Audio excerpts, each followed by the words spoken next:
Hello everybody and welcome to the Daily Review, episode number 213 for Thursday, September 10th, 2009. Let me tell you how it will be. And the film I'm going to be reviewing for you guys today is The World's Greatest Dad.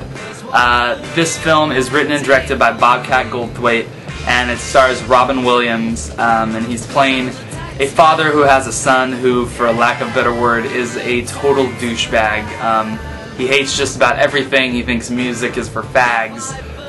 He hates movies. He hates all that sort of thing.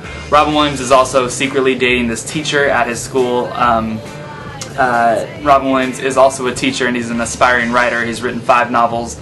None of them have been published or anything like that.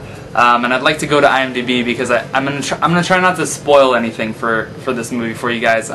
If you'd like minor spoilers, and I'm talking very minor spoilers, I did a review for this on nitpickit.com's latest podcast, episode number 33, with my good friend Leland Brungart. It should be up by the time I post this, so check that out if you want to hear this review in more detail. But the way IMDb describes it is that in the wake of a freak accident, Lance, who's Robin Williams, suffers the worst tragedy and greatest opportunity of his life. He's suddenly faced with the possibility of all the fame, fortune, and popularity he'd ever dreamed of if he can only live with the knowledge of how he got there. And that plot sounds very, not kid-like, but sounds like something that a PG-13 film could have. And the thing you need to know about World's Greatest Dad going into it is that it is nothing like how the trailers make it look.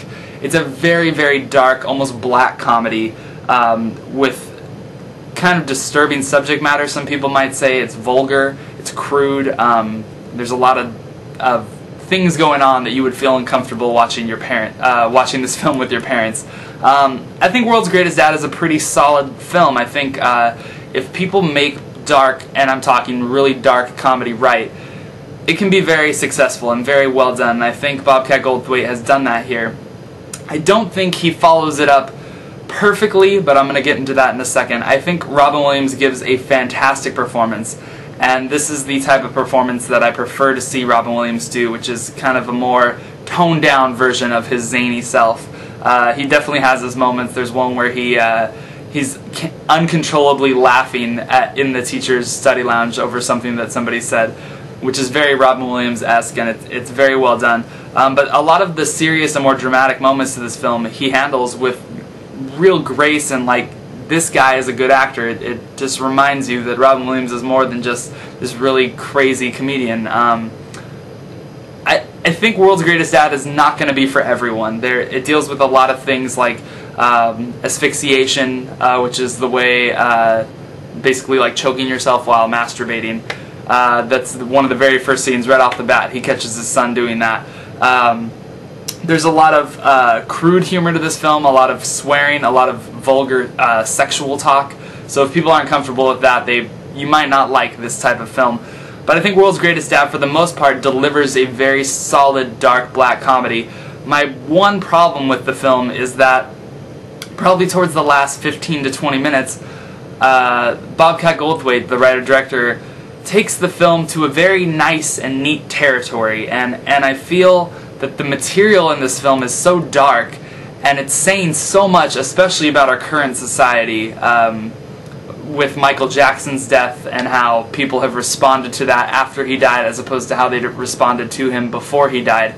It deals with a lot of that sort of thing without beating you over the head with it, I think, and I think it does that so well, and the film could deliver such a nice, cool message, and just, I feel like it's such dark material that it should end on a dark note, and it doesn't really end on a dark note. It ends on a very nice, neat, happy, clean note that basically involves one character saying to the other, "Have you had anything to eat yet? Would you like something to eat?" And it's just very like camera pulled back, credits roll. And I really wish that Bobcat Goldthwait had stuck to this original material. I'd be curious as to what his first draft of his screenplay looked like. I mean, for all I know, studios could have told him to cut out the darker ending and that it wasn't family friendly or, audience friendly. But that's basically my only gripe about it. Other than that, I think World's Greatest Dad is tremendously funny. I think the performances across the board are very well done, and I think Bobcat Goldthwait has found this happy medium between comedy, really dark comedy, and very serious, dramatic moments that are quite sad. When this freak accident happens, it takes you aback for a second, and it's very sad to watch. And at the same time, he also deals with the freak accident in a sort of darkly humorous way. So all that being said, I give World's Greatest Dad a pretty strong 4 out of 5. I would definitely recommend it to people. Maybe not. I know it's playing in very limited release right now, but maybe not drive way out of your way to see it. But I mean, if it's 20 miles, check it out. I don't know how your theater situation is like me. Anyway, thank you guys very much for watching. I'll be back tomorrow with another one for you.